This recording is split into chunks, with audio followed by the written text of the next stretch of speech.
그러나 성령이 밝히 말씀하시기를 후일에 어떤 사람들이 믿음에서 떠나 미혹하는 영과 귀신의 가르침을 따르리라 하셨으니 자기 양심이 화인을 맞아서 외식함으로 거짓말하는 자들이라. 혼인을 금하고 어떤 음식물은 먹지 말라고 할 터이나 음식물은 하나님이 지으신 바니 믿는 자들과 진리를 아는 자들이 감사함으로 받을 것이니라. 하나님께서 지으신 모든 것이 선함에 감사함으로 받으면 버릴 것이 없나니 하나님의 말씀과 기도로 거룩하여 짐이라. 아멘. 우리는 계속해서 하나님께서 우리에게 허락해 주신 자유에 대해서 함께 살펴보고 있는데요. 성경에서 이게 자유 혹은 해방이라고 이렇게 말씀하시는 것은 당연히 우리가 본래적으로 자유롭지 못한 상태고 속박된 상태라고 하는 것을 전제하는 것이죠. 여러분이 성경을 창세기부터 쭉 이렇게 전체적으로 보시게 되면은 이 인간이 이렇게 속박된 상태 가운데 있다라고 하는 이 사실을 얼마나 그 역사적으로 또 그 내용 가운데에서 다양하게 말씀하고 있는지를 보실 수가 있을 겁니다. 예를 들면 출애굽기 말씀은 대표적이죠. 이스라엘 백성들이 애굽에서 400년 동안 노예로 있다가 그들이 해방되는 말씀이기 때문입니다. 사사기도 마찬가지죠. 이스라엘 백성들이 여러 민족의 지배와 억압 가운데 있다가 하나님께서 세우신 사사를 통해서 해방되는 그런 이야기의 반복입니다. 열왕기나 역대기 같은 이런 열왕의 역사들은 또 어떻습니까? 만만한 시대가 없었죠. 늘 영적으로나 혹은 정치적으로나 군사적으로 큰 위기 가운데 있었습니다. 그리고 마침내 북이스라엘과 남유다는 망하게 되고 또 흩어지게 되고 그리고 포로로 끌려가게 되지 않았습니까? 이와 같은 열왕의 시대에 활동했던 선지자들의 메시지도 여러분 한번 생각해 보시기를 바랍니다. 그들이 왜 실패했는가? 그들은 왜 망하게 되었는가? 그 원인에 대해서 선지서의 메시지를 통해서 우리에게 가르쳐주고 있기 때문입니다. 그들의 실패의 원인은 죄에 있었다라고 우리에게 말씀해주고 있죠. 그래서 하나님께서 그들을 심판하시는 것이다 라는 말씀입니다. 그런데 놀라운 것은 그 선지서들 말씀 가운데서 그러면서 동시에 심판만 말씀하시는 것이 아니라 하나님께서 너희들을 위해서 메시아를 보내실 것이다. 그래서 너희들을 구원할 것이고 너희들을 그 속박에서 해방할 것이고 너희들을 다시 돌아오게 할 것이고 너희들에게 자유를 줄 것이다. 이런 메시지를 선포하며 예언을 하고 있다는 사실을 발견하게 될 것입니다. 그리고 그 예언대로 예수님께서 오시지 않았습니까? 누가복음 4장을 보면요, 예수님께서 자라신 고향 동네였던 나사렛이라고 하는 회당에서 이사야 선지자 말씀을 예수님이 읽으시면서 내가 이 말씀을 성취하기 위해서 왔다라는 선언을 하시는 내용이 있는데요. 일종의 예수님의 사명 선언서와 같은 말씀입니다. 어떤 말씀이냐면 이런 겁니다. 누가복음 4장 18절과 19절 말씀입니다. 주의 성령이 내게 임하셨으니 이는 가난한 자에게 복음을 전하게 하시려고 내게 기름을 부으시고 나를 보내사 포로된 자에게 자유를 눈먼 자에게 다시 보게 함을 전파하며 눌린 자를 자유롭게 하고 주의 은혜의 해를 전파하게 하려 하심이라 하였더라 라는 말씀입니다. 보시는 것처럼 자유죠. 자유입니다. 예수님께서 이 땅에 오신 이유는 바로 우리를 자유롭게 하시기 위해서, 우리에게 자유를 주시기 위해서 오셨다라는 겁니다. 은혜의 시대를 열기 위해서 오셨다라는 말씀이죠. 그럼 어디 이 말씀뿐입니까? 우리가 잘 아는 말씀, 수고하고 무거운 짐진 자들아 다 내게로 오라 내가 너희를 쉬게 하리라 하시는 말씀도 마찬가지죠. 예수님께서 우리의 인생의 어깨 위에 놓여 있는 그 무거운 멍에들을 끊어내시고 우리에게 자유와 안식을 주시겠다라는 말씀입니다. 그렇다면 우리는 이런 말씀 앞에서 이런 질문을 자연스럽게 하게 되죠. 우리가 도대체 무슨 억압이나 무슨 속박 가운데 있기에 주님은 우리에게 자유를 주신다라고 말씀하시는가 하는 생각입니다.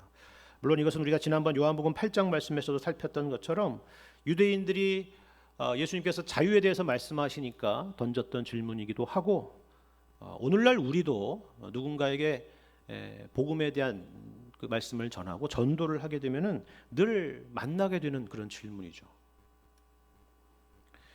자꾸 저에게 뭐 예수님을 믿어서 구원을 받으라고 말씀하시는데요, 저한테 무슨 문제라도 있습니까? 저는 별로 구원이 필요하다라고 생각하지 않는데요, 저는 지금도 충분히 잘 살고 있는데 왜 뭐 구원을 받아라 이런 말씀을 하십니까? 그런 이야기들을 오늘날도 듣는 것입니다. 왜 그렇습니까? 우리가 다 영적으로 무지하기 때문입니다. 우리는 구원이 필요한지조차도 모르기 때문이죠. 우리가 속박되어 있는 상태라는 것 자체를 모르기 때문입니다. 우리도 믿기 전에 다 그러지 않았습니까? 하지만 다른 것을 다 떠나서 한 가지는 분명하죠. 우리는 죄의 결과인 사망의 노예라는 사실입니다. 죽음을 이길 사람은 없습니다. 죽음에서 벗어날 수 있는 사람은 역사적으로 아무도 없었습니다. 어떤 사람은 그 죽음을 거부하고, 또 어떤 사람은 그 죽음이 다가오는 것을 어떻게든 막아보기 위해서 노력을 하고, 또 어떤 사람은 체념하거나 숙명처럼 받아들일지는 모르겠지만 죽음 자체를 이길 수 있는 사람은 아무도 없다라는 것입니다. 우리는 이처럼 사망의 노예입니다. 사망이 부르면 우리는 모두 다 가야 됩니다. 하지만 우리가 복음을 복음이라고 부르는 이유는 바로 예수님께서 이 문제를, 우리 인류에게 놓여 있는 이 근본적이고 본질적인 문제를 해결하기 위해서 오셨기 때문입니다. 앞서 보신 것처럼 예수님은 구약에 예언된 대로 이스라엘 백성들에게 자유를 주시기 위해서 오셨습니다. 당시에 이스라엘 사람들도, 유대인들도 그러한 감각이 있었습니다. 그렇구나, 예수님이 메시아일 수 있겠구나라는 생각이 있었습니다. 그런데 그들은 다만 정치적이고 군사적인 해방으로 그 예수님의 자유를 오해했죠. 그렇게 오해할 만도 했습니다. 왜냐하면 예수님에게서 구약의 모세를 기대하고 사사들을 기대하고 다윗 왕을 기대하는 것이 결코 지나친 기대가 아니었기 때문이죠. 여러분, 예수님이 행하신 일들을 생각해 보십시오. 불치의 병들을 고치시고, 귀신을 쫓아내시고, 바다를 잠잠하게 하시고, 하늘에서 만나를 내리시고, 심지어 오병의 기적을 일으키시고, 심지어 죽은 사람도 살려내셨습니다. 그만한 능력이라면 로마 제국도 우습지 않겠습니까? 그렇죠.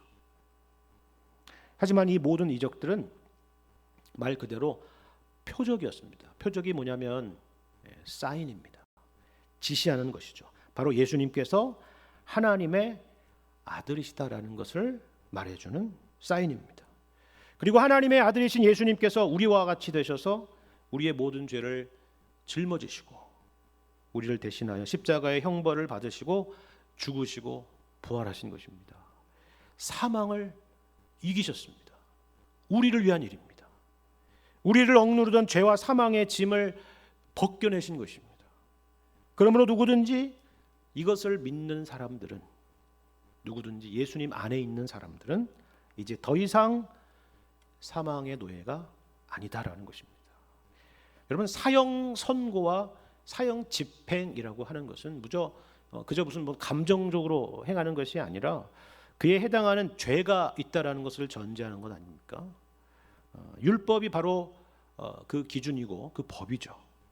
그런데 예수님께서 우리를 위해서 그 모든 죄의 값을 십자가에서 다 치르셨기 때문에 이제 우리는 모든 율법의 정죄로부터 자유로울 수 있게 되었다라는 것입니다. 그래서 이것을 고린도전서 15장의 말씀에서는 이렇게 담대하게 말씀하고 있습니다. 고린도전서 15장 55절 이하의 말씀입니다. 사망아, 너의 승리가 어디 있느냐? 사망아, 내가 쏘는 것이 어디 있느냐? 사망이 쏘는 것은 죄요, 죄의 권능은 율법이라. 그러나 우리 주 예수 그리스도로 말미암아 우리에게 승리를 주시는 하나님께 감사하노니라고 되어 있죠. 여러분 그렇지 않습니까? 우리는 율법에 따르자면 죽어 마땅한 죄인들입니다. 율법의 의로는 우리는 절대로 죄 없다고 말할 수 있는 사람이 없을 겁니다. 그래서 사망이 우리에게 이른 것이죠. 그런데 우리가 얻은 승리, 우리가 얻은 자유는 우리에게서 있는 것이 아니라 누구에게서요? 우리 주 예수 그리스도로 말미암아 우리에게 승리를 주신 것입니다. 이것이 우리가 예수님 안에서 누리는 자유죠. 모든 율법의 정죄로부터 자유입니다.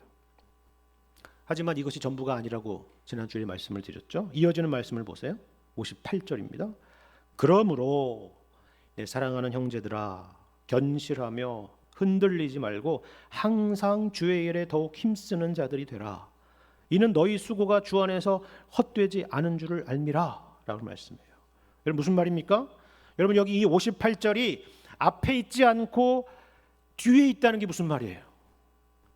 여기 주의 일에 더욱 힘쓰는 것이 우리에게 구원을 가져다 주는 것이 아니라 우리가 값없이 이처럼 구원을 받았기 때문에 주를 위해 더욱 힘쓰는 자들이 되라는 말씀 아닙니까? 여러분 이 순서를 절대로 헷갈리지 마십시오. 이 순서를 잊지 마시길 바랍니다. 그래서 여기 58절에 그러므로가 있는 것입니다. 이것이 바로 우리가 누리는 또 다른 차원의 자유라고 말씀을 드렸죠. 하나님을 사랑하고 섬기며 순종하는 자유라고 했습니다. 하나님의 자녀된 자들만이 누릴 수 있는 자유라는 것입니다. 오늘은 이 자유에 대해서 범위를 조금 더 넓혀보는 시간입니다. 일상에 대한 것인데요. 하나님께서 우리에게 허락하신 이 세상의 모든 것들은 우리는 그러면 어떻게 받아들이고 이해하고 누리며 살 것인가 하는 질문입니다. 예를 들어서 의식주에 대한 것, 돈에 대한 것, 생활에 대한 것, 우리가 경험하고 누리고 살아가면서 만나는 모든 것들에 대한 것입니다. 성경은 이와 같은 것들에 대해서 우리에게 과연 뭐라고 말씀하시느냐 하는 것입니다. 여러분은 어떻게 생각하십니까? 여러분은 그리스도인으로서 이 모든 것들에 대해서 어떻게 받아들여야 된다, 어떻게 누려야 된다라고 생각하시나요? 이것들을 위해서 살아야 됩니까? 아니면 이것들을 멀리하면서 살아야 됩니까? 그리고 그렇게 생각하는 근거는 또 무엇입니까? 제가 최근에 어떤 분의 글을 읽으면서 많은 생각을 해봤습니다. 물론 이 사람은 안 믿는 사람입니다. 신앙서적이 아니에요. 근데 어떤 내용이냐면 대충 이런 겁니다. 한국이 최근에 되게 잘 살게 되지 않았습니까? 그러면서 자연스럽게 우리의 의식 가운데에서 이 돈이라고 하는 것이 어느 순간 최고의 가치가 되어버린 것 같다라는 겁니다. 그게 자기는 너무나 좀 씁쓸하더라는 것입니다. 누군가에 대한 어떤 존경이라고 하는 거, 고마움이라고 하는 거, 혹은 명예라고 하는 거, 이런 가치들이 사실 적은 것이 아니고 또 심지어는 돈으로 환산할 수 있는 것도 아닌데 요즘은 이런 것들조차도 다 돈으로 환산이 되고 또 그렇게 다 떼어버리는 것 같아서 너무나도 아쉽다라는 이야기를 하는 거죠.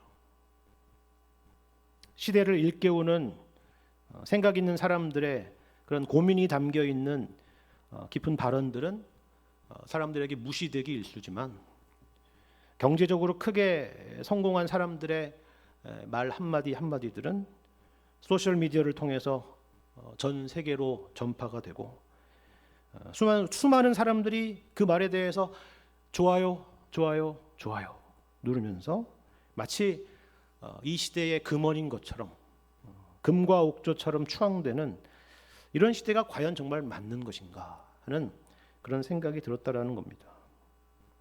그런 사람들을 단지 비난하려고 하는 것이 아니라 우리가 이렇게 살아가는 것이 과연 우리가 꿈꾸던 그런 세상이었느냐라는 그런 질문이었습니다. 일리가 있는 말이죠. 여러분 이 시대가 그렇게 흘러가고 있지 않습니까? 가난을 벗어나 보고자 했던 그런 시대, 우리도 한번 잘 살아보자고 했던 그런 시대가 엊그제 같은데 이제는 그것을 훌쩍 뛰어넘어서 서로 비교하는 시대, 그리고 가져도 만족하지 못하는 그런 탐욕의 시대로 넘어온 것 같습니다. 예를 들어서 사람들이 이렇게 만나면 주로 무슨 대화들을 하고 있는지를 한번 잘 살펴보십시오. 여러분 식당에 가거나 카페에 가서 엿들으란 얘기가 아니라 옆에만 있어도 들려오는 그런 이야기들 있지 않습니까? 무슨 이야기를 하는지 한번 들어보세요. 근데 이건 성도들 사이에서도 마찬가지 아닙니까? 제가 교회에서 보면요, 성도님들이 3, 4, 5 모여서 대화하는 내용들이 30년 전과 20년 전과 10년 전과 그리고 지금이 정말 서로 너무나도 달라져 있다라는 그런 생각을 많이 하게 됩니다. 물론 우리는 유교 시대에 살고 있는 것이 아니라 자본주의 시대에 살고 있기 때문에 이거는 피할 수 없는 현실인 것은 분명합니다. 중요한 문제고 현실적인 문제고 필요한 문제입니다. 하지만 우리는 하나님 앞에 정직해야 됩니다. 하나님은 중심을 보시고, 그리고 하나님 앞에서는 우리가 숨길 수 있는 것이 하나도 없기 때문입니다. 그리고 성경에 수없이 등장하는 이 물질주의에 대한 경고의 말씀에도 우리는 항상 경각심을 가져야 되는 것입니다. 예를 들면 야고보서 1장에 보시면 이런 말씀이 있지 않습니까? 야고보서 1장 9절 이하의 말씀을 제가 읽겠습니다.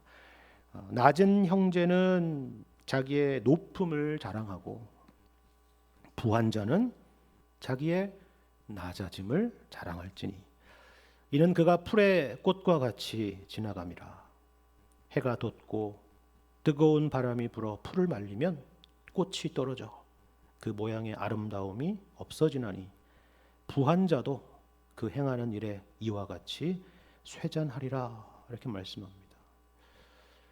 세상의 부요함을 목적하여 사는 것이 아니라 하나님 앞에서의 진정한 영적인 부요함을 목적하여 살아야 된다는 말씀이죠.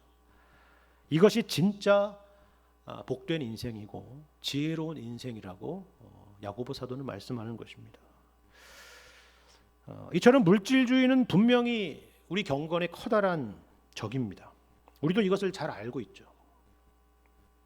그래서 교회적으로나 역사적으로 봐도 기독교 신앙 안에서는 그 반대의 형태가 항상 등장하고는 했습니다. 그게 뭐냐 하면 바로 금욕주의적인 신앙입니다. 오늘 본문 말씀에서도 사도 바울이 지적하는 것도 바로 그거 아닙니까?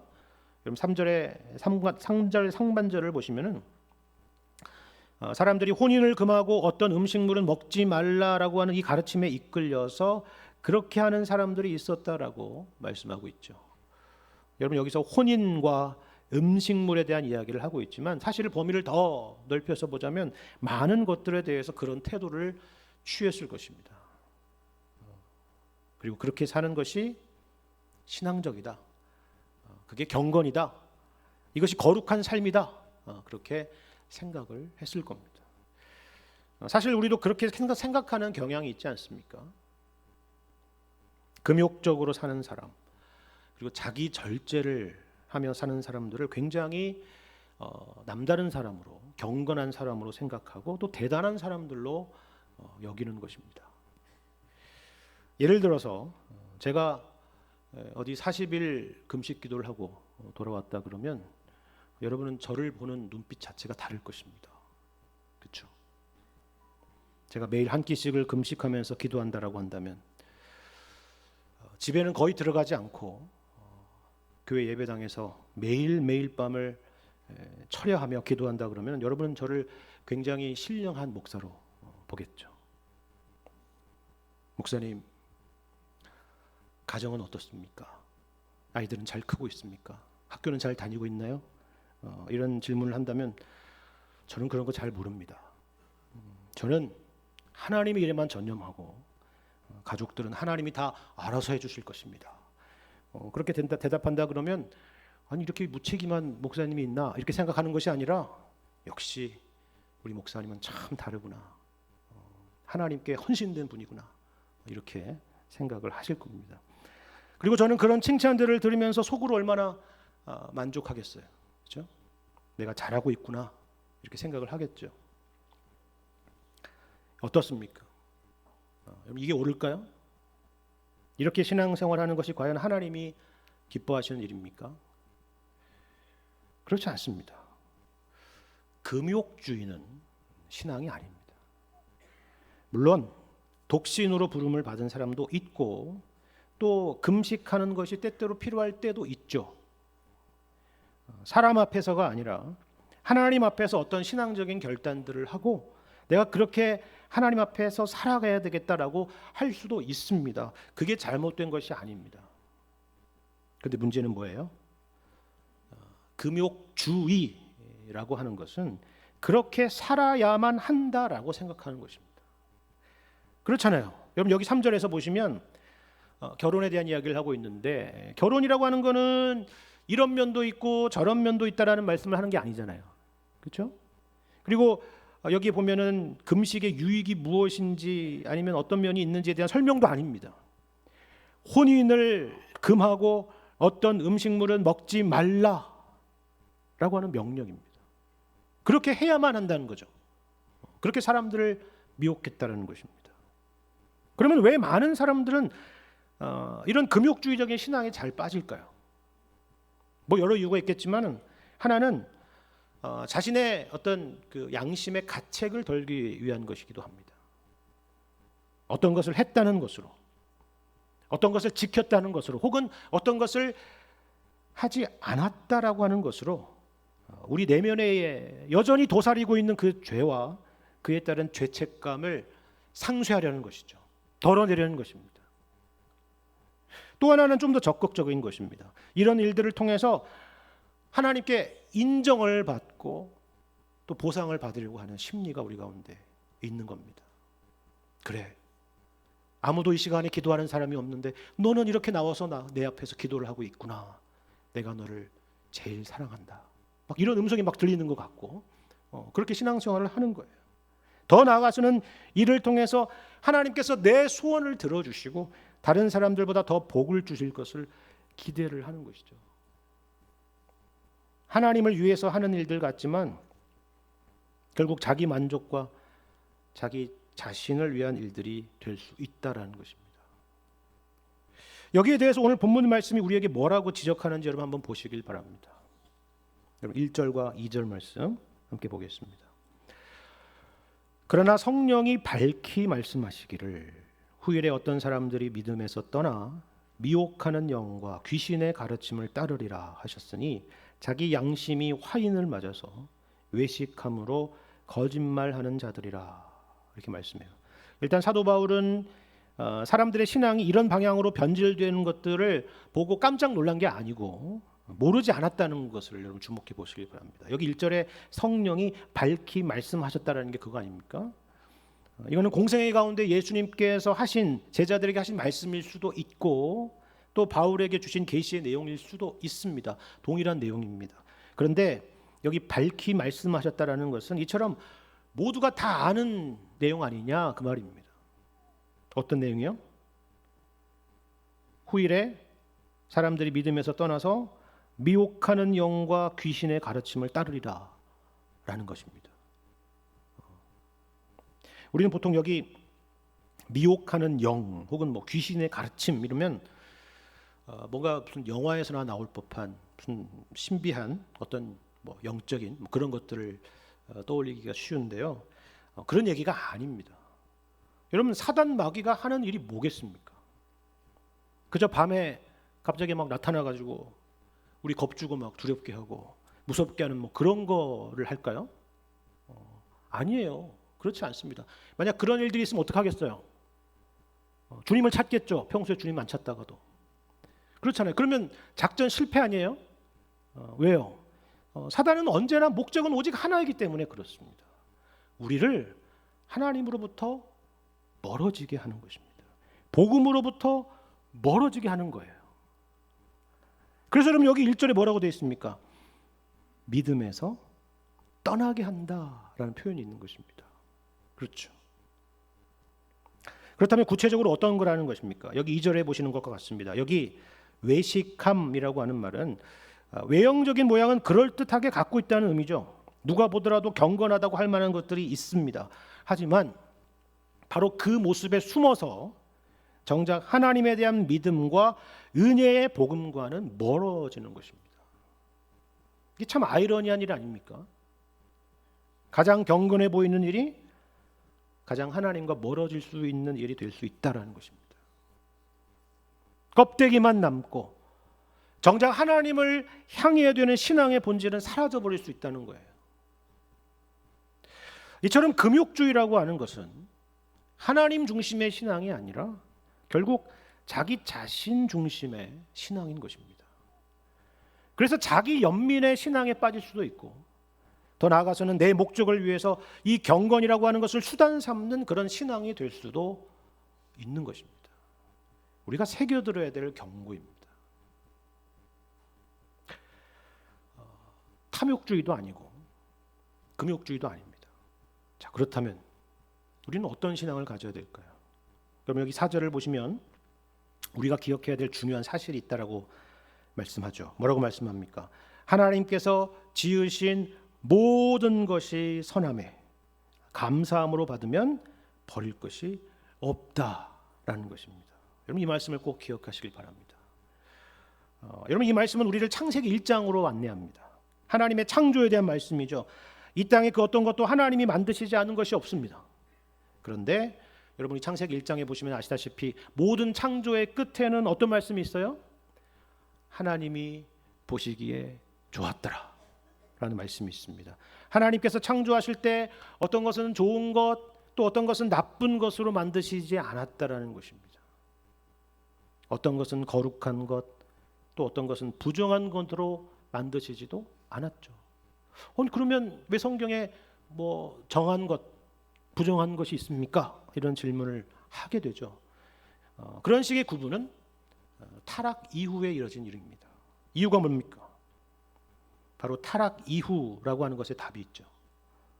우리는 하나님 앞에 설 수 없는 부정한 죄인이고, 우리가 하나님 앞에 나아가려면 거룩함과 정결함이 필요하다는 것을 우리에게 가르쳐 주시기 위한 것이었습니다.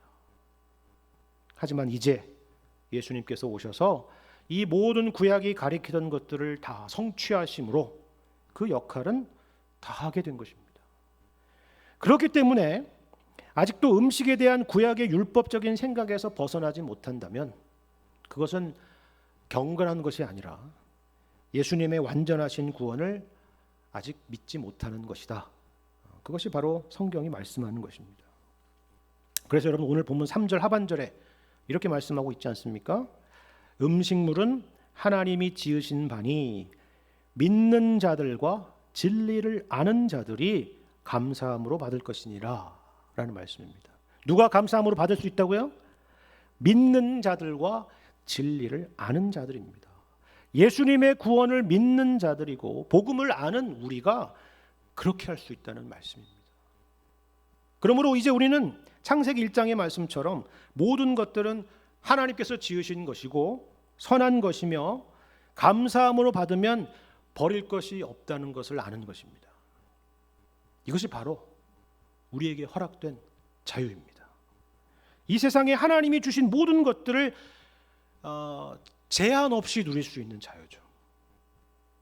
그런데 오늘 말씀은 우리가 이 모든 것들을 누리는 가운데 꼭 기억해야 될 사실이 있다라고 우리에게 가르쳐주고 있습니다. 두 가지인데요. 여러분이 두 가지를 꼭 기억하시길 바랍니다. 하나는 뭐냐면 감사입니다. 사실 이런 자유에 대한 이야기를 하면요, 믿지 않는 세상 사람들 입장에서 보자면 참 우스운 이야기라고 생각할 수 있습니다. 왜 그렇습니까? 어차피 안 믿는 사람들은 이미 제한 없이 모든 것들을 자유롭게 누리고 있기 때문입니다. 그렇죠? 개인적인 신념이나 혹은 종교 때문에 어떤 것들을 터부시하는 일들이 혹 있을지는 몰라도 능력만 된다면 누리지 못할 일이 뭐가 있겠습니까? 그렇지 않습니까? 하지만 믿지 않는 그들과 믿는 우리들 가운데 똑같이 모든 것들을 누리지만 근본적인 차이가 하나 있다는 겁니다. 그들이 누리는 것과 우리가 누리는 것에 무슨 양적인 차이나 질적인 차이가 있는 게 아니에요. 그 사람들은 더 많이 누리고 우리는 적게 누리는 것이 아닙니다. 그 사람들은 부정한 것을 누리고 우리는 거룩한 것을 누리고 있는 것도 아니에요. 어떤 게 차일까요? 그것은 바로 하나님께 대한 감사가 있느냐 없느냐의 차이입니다. 여러분, 여기 감사함으로 받는다라는 게 무슨 말이에요? 이 모든 것들을 누림에 있어서 우리는 하나님과 연결하여 이해한다라는 의미죠. 이 모든 것들이 하나님이 주신 것들이라는 것을 우리는 기억하는 것입니다. 이건 다만 먹는 것에만 국한되는 것이 아닙니다. 우리에게 허락해 주시는 모든, 누리게 해주신 모든 것들에 대해서 감사의 마음을 갖는 것입니다. 여러분, 이것이 참 중요한 것입니다. 그래서 똑같이 허락된 많은 것들을 누려도 감사가 없는 그들은 하나님과 무관한 것이고, 감사가 있는 우리는 하나님께 영광이 되는 누림이 되는 것입니다. 여러분, 19세기 영국의 아주 유명한 기독교 사상가이자 작가였던 체스터턴이라는 분이 계시는데요. 그분이 이런 말을 한 내용이 있습니다. 참 생각하게 되고 통찰에 있는 내용이어서 여러분께 한번 인용했으면 좋겠다 생각이 들었습니다. 이런 내용입니다. 당신은 식사 전에 감사 기도를 드릴 겁니다. 물론 좋은 일입니다. 그러나 나는 연극과 오페라를 보기 전에도 감사 기도를 드리고, 책을 읽기 전에도, 스케치를 하거나 그림을 그리기 전에도, 수영을 하거나 펜싱을 하거나 복싱과 산책을 할 때에도, 연극을 하거나 춤을 추기 전에도 감사 기도를 드립니다. 그리고 펜에 잉크를 묻히기 전에도 감사 기도를 드립니다. 뭘 말하려는지 아시겠죠? 그렇죠? 우리의 경건은요, 탐욕도 아니고 금욕도 아닙니다. 하나님이 주신 모든 것들을 자유롭게 누리는 것입니다. 먹는 것, 입는 것, 사는 것, 가족, 교회, 직장, 관계, 활동, 운동, 취미, 뭐 열거하자면 한두 끝도 없겠죠. 그죠? 모든 것들입니다.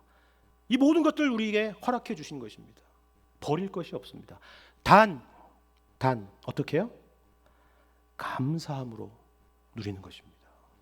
이 모든 것들이 하나님이 은혜로 주신 것임을 기억하는 것이죠. 그러면 버릴 것이 없습니다. 이것이 바로 우리가 누리는 자유입니다. 두 번째로는 이 감사와 연결된 것인데요. 5절에 나와 있습니다. 뭐라고 말씀합니까? 하나님의 말씀과 기도로 거룩하여진다 라고 말씀하죠. 이게 어떤 의미일까요? 성경에서 거룩이라고 하는 것은요, 어떤 도덕적인 의미에 앞서서 1차적으로 구별된다라는 의미를 갖고 있습니다. 그런데 성경 어디에도 이 구별됨이라고 하는 것, 거룩이라고 하는 것은 우리의 기준에 있지 않아요. 내가 생각하는 기준에 있지 않습니다. 하나님이 거룩하다 하시면 거룩한 것입니다. 여러분, 하나님께서 모세에게 그리고 여호수아에게도 이런 말씀을 하시지 않습니까? 내 발에서 신을 벗으라. 내가 선 곳은 거룩한 곳이니라 라는 말씀입니다. 여러분, 왜 그곳이 거룩한 곳입니까? 거기가 다른 곳보다 성스러운 곳이어서 거룩한 곳입니까? 그럼 GPS 좌표를 불러주십시오. 거기에 가야겠죠. 그렇죠? 그렇지 않습니다. 왜 거룩해요? 하나님이 거룩하다고 하셨기 때문입니다. 그렇죠? 여러분, 성경에 등장하는 모든 규정도 마찬가지죠. 왜 어떤 것은 거룩하고 또 어떤 것은 부정하고 그럴까요? 왜 그렇게 말씀하셨을까요? 하나님이 그렇게 정하셨기 때문입니다. 이것이 바로 우리가 성경 말씀을 가까이 해야 하는 이유입니다. 거기에 무엇이 하나님께서 받으시는 일이고 무엇이 기뻐하시는 일이고 무엇이 원하시는 일인지를 말씀하고 있기 때문입니다. 내가 내 스스로 이 날이 더 중요하다고 생각해서, 더 거룩한 날이라고 생각해서 중요해지는 게 아니에요. 이번 주는 고난주간이구나, 이 주간은 52주 중에서 가장 거룩한 주간이구나 라고 생각한다고 해서 그 주간이 더 거룩해지는 것이 아니라는 것입니다. 내가 이것을 하거나 그리고 이것을 하지 않는 것이 더 거룩해질 것이라고 생각해서 그렇게 하시지 마십시오. 항상 어디에 근거가 있어야 된다고요? 말씀에 근거가 있어야 되는 것입니다. 성경은 똑같은 어떤 일도 어떤 경우는 칭찬을 받고 어떤 경우는 하나님이 꾸짖으시죠. 왜 그러시는지 여러분 생각하셔야 됩니다. 말씀으로 거룩해진다는 말이 바로 그것입니다. 이처럼 말씀으로 거룩해진다라고 하는 것이 객관적인 차원이라고 한다면, 이어서 기도로 거룩해진다는 것은 주관적인 차원입니다. 그러니까 그 말씀을 우리의 삶에 적용하는 차원에서의 기도입니다. 많은 학자들은 이 기도가 아마도 식사 기도가 아니겠느냐 이런 추측을 합니다. 근데 여러분, 식사 기도가 음식을 거룩하게 만드는 무슨 신비한 힘이 있다는 의미는 아니겠죠. 그렇죠? 앞서 본 것처럼 감사함으로 받는 것입니다. 식사만이 아니라 모든 일에 있어서 그렇게 하는 것이죠. 예를 들어서 시험을 앞두고 있다면 어떨까요? 시험을 보기 전에 이 시험을 잘 보게 해달라고, 떨지 않게 해달라고 하는 기도를 할 수도 있겠지만 우리는 이 모든 것에 감사하는 것입니다. 이런 시험을 볼 수 있는 기회를 주심에 감사를 하는 것입니다. 그렇겠죠. 아까 보셨던 체스터턴의 그런 내용처럼 말이죠. 우리가 인생 가운데 실패하고 넘어지는 일이 있어도 우리는 감사할 수 있습니다. 이를 통해서 저를 겸손하게 하시고 하나님을 바라보며 의지하게 하셔서 감사합니다. 그렇게 기도하는 것입니다. 왜 그렇습니까? 우리는 우리 인생이 하나님의 손에 붙잡혀 있다는 사실을 알고 또 믿기 때문입니다. 그래서 우리는 오늘 부를 찬송가처럼 높은 산에 있으나 거친 들에 있으나 초막에 살거나 궁궐에 살아도 감사할 수 있는 것입니다. 부유해도 교만하지 않고 비천에 처해도 절망하지 않는 것입니다. 범사에 감사하는 것이죠. 우리를 향하신 하나님의 그 변함없는 인자하심과 선하심을 알기 때문에 우리는 모든 일들을 감사함으로 받을 수가 있는 것입니다. 이처럼 신앙이라고 하는 것은 탐욕도 아니고 금욕도 아닙니다. 나 중심이 아니라 하나님 중심의 삶을 사는 것입니다.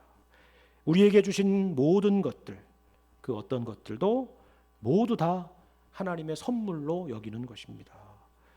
이것이 바로 우리에게 주신 자유라는 사실을 기억하시고 우리에게 허락하신 그 어떤 것들도 감사함으로 받아서 누리며 살아가실 수 있는 여러분과 제가 되기를 주님의 이름으로 간절히 축원합니다.